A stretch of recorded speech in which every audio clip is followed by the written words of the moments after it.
Welcome to our explainer. Today, we're diving deep into a really pivotal chapter from the Gospel of Matthew.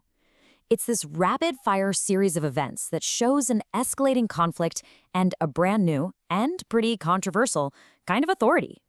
So let me ask you this. What's a bigger deal? Healing someone's body or forgiving their soul? This is the exact question that really ignites the central conflict of Matthew chapter 9. It's a question Jesus actually poses to his harshest critics. Okay, let's get into it. The chapter kicks off not just with a miracle, but with a claim so controversial, it challenges the entire religious establishment of the day. So, picture this. A man with palsy, who is paralyzed, is brought to Jesus. Now, everyone there is expecting a physical healing, right? But Jesus does something way more shocking first. He looks at the man and says, "Son, be of good cheer, thy sins be forgiven thee." Well, to the scribes in the room, this was just pure blasphemy. I mean, in their minds, only God could forgive sins, and to them, Jesus was just a man. So Jesus just lays down this incredible challenge to the scribes who are accusing him. He basically asks them, hey, what's harder to fake? Forgiving sins, which is something you can't see, or telling a paralyzed man to get up and walk, which you can see.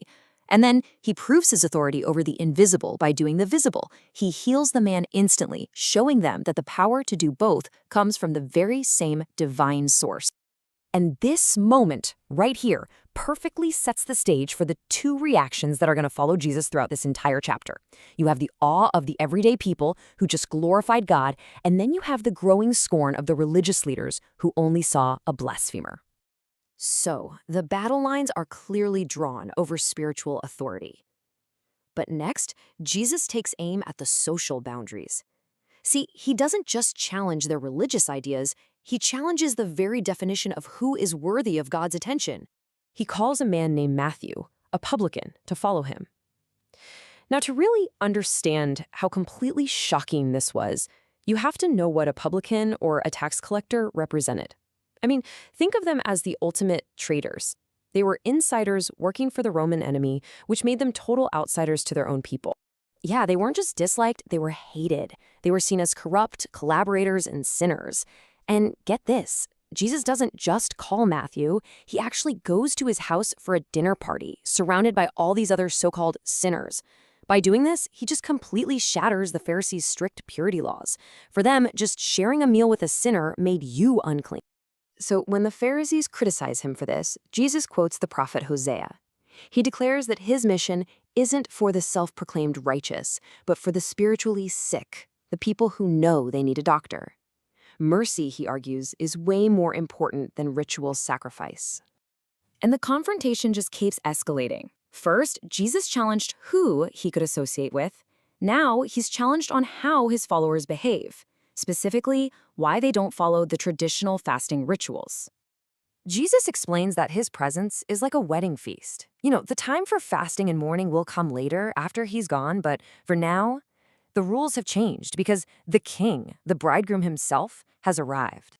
And he uses this really powerful metaphor to make a crucial point.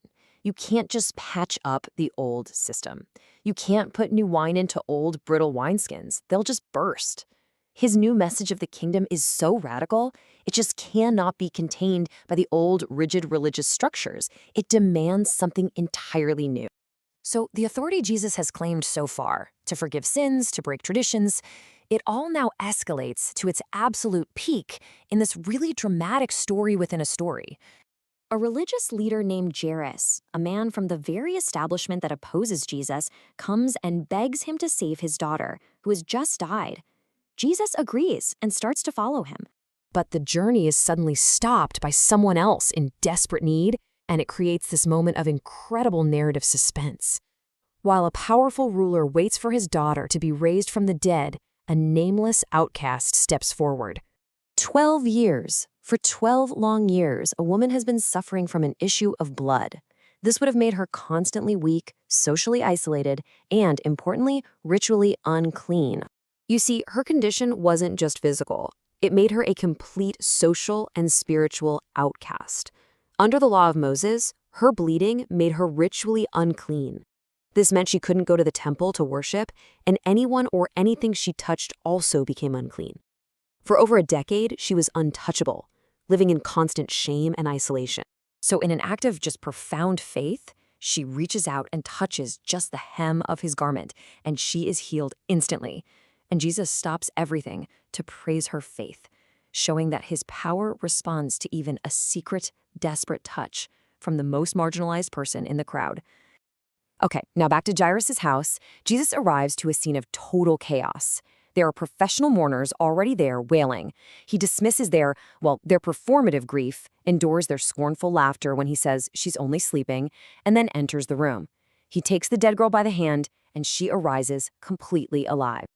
So after demonstrating power over disease, demons, and even death itself, the chapter concludes by showing the starkly different ways people responded to these undeniable miracles.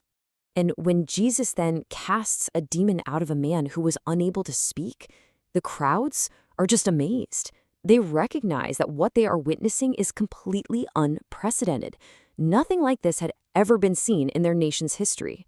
But the Pharisees? They offer a much more sinister explanation. See, they can't deny the miracle happened, so instead they attack the source. They claim Jesus casts out demons by the power of Beelzebub, the prince of demons. And this is the ultimate fork in the road. The crowds see a divine act, while the religious elite claim it's a demonic conspiracy.